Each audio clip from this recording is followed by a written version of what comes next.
At the western edge of the old city, the Tower of David stands above the walls.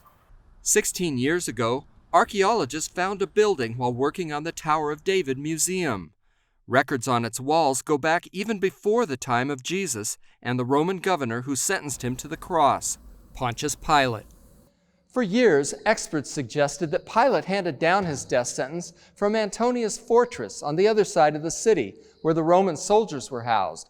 But recent evidence uncovered here at the site of King Herod's palace indicates that the luxury-loving Pilate was more likely to have pronounced judgment here. Archaeologist Amit Re'em helped discover the palace site in 1999. He's familiar with the history on these walls, from Herod's time until the British put a prison on it in the 1940s. Until now, those impressive walls are the only remains from Herod's palace. We do not know what happened to the superstructures, to the palace itself.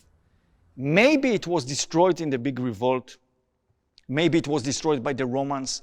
Maybe it was destroyed by the Crusaders or the Ottomans. We don't know exactly where Jesus was tried, where he had his interview before Pontius Pilate, but we know it's somewhere in Herod's palace. David Pileggi is pastor of Christ Church, just steps away from the site. We know that the palace of Herod the Great eventually became Roman property after Herod's death, and that every year Pontius Pilate would come from Caesarea to Jerusalem here during the time of Passover to oversee the security of the city during the festival that the Jews called the Feast of Freedom. And it was at this time where if there was going to be trouble in Jerusalem, it would be during the Passover holiday. Pileggi says that in a way, the Tower of David encompasses the entire life story of Jesus. Scholars have been saying for half a century that the life of Jesus begins at the Tower of David, or what was then Herod's palace. That's when the Magi come to visit King Herod.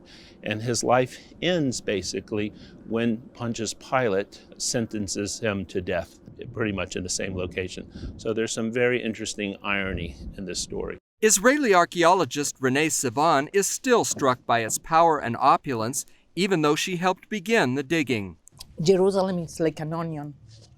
You peel it, and it never ends. But then you cry a bit, but not too much. That is what happens here. Pileggi calls the Tower of David the best museum in the city and says tourists would do well to start their journey here. Now we have the extra bonus of having the very place where Jesus was sent to execution by Pontius Pilate, and this will help Christians better visualize those monumentous events that happened to Jesus the Messiah, Jesus of Nazareth, in the last week of his life. And just a couple of miles away, the Mount of Olives, where Scripture says he'll come again.